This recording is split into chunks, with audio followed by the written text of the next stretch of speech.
મોરબી પ્રાંત કચેરીમાં વળતરની બેઠકમાં ખેડૂતની તબિયત લથડી. હળવદના સાપખડા ગામના ખેડૂત પવન ચાવડાની તબિયત લથડતા આઈસીયુમાં દાખલ કરાયા. પાવાગઢની વીજલાઈનના જમીન વળતર મુદ્દે છેલ્લા 15 દિવસથી તંત્ર ખેડૂતો સામસામે છે. વળતર માટે 33 લાખ રૂપિયા નક્કી થયા હોવાનો ખેડૂતોએ દાવો કર્યો. 33 લાખમાંથી હજુ 5 લાખ પણ ન મળ્યા હોવાનો આરોપ લગાવાયો છે.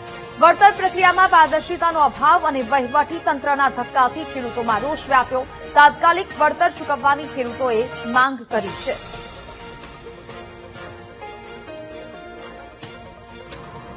પાવરગેટ કંપની અમને આજ 6 મહિનાથી આ બિલ આપ્યા છે પણ પૈસા આપતી નથી. આજ કલેક્ટર સામે અમારે મીટિંગ હતી.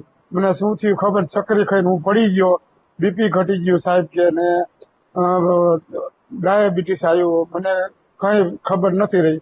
હોસ્પિટલમાં આઈસીયુમાં દાખલ કર્યો સાહેબ. મારા પૈસા દેતા નથી. મારી બળજબરથી મારી વાડીએ પોલીસને જોરે મારી વાડી અત્યારે કામ કરે. હું આજ 15 દી થયા, હું નથી ખાઈ શકતો, નથી રહી શકતો.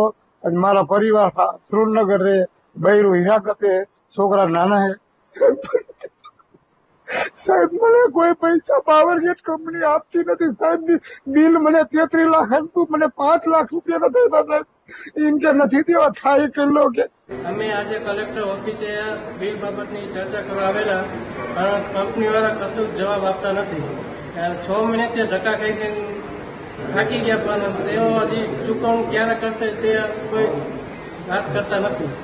તેના કારણે ખેડૂતો, અમારે એક ખેડૂત છે એને આઘાત લાગી ગયો, તેથી તે હોસ્પિટલમાં ઇન્વેસ્ટ છે.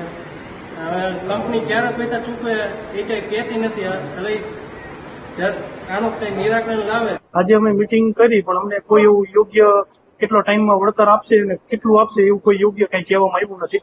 અને મારા કેસમાં એવું છે કે મારે ખેતરમાં જે માંગણી હતી ને, હવે એવડે કંપની વાળા જે પ્રમાણે સર્વે થયું, કંપનીના માણસોએ લખી આપેલું છે, છતાં પણ એ સ્વીકારવા તૈયાર નથી. તો હવે અમને લેખિતમાં આપવા છતાં પણ નથી આપતા, તો એનું હવે શું કરવું એ તો હવે અધિકારીઓને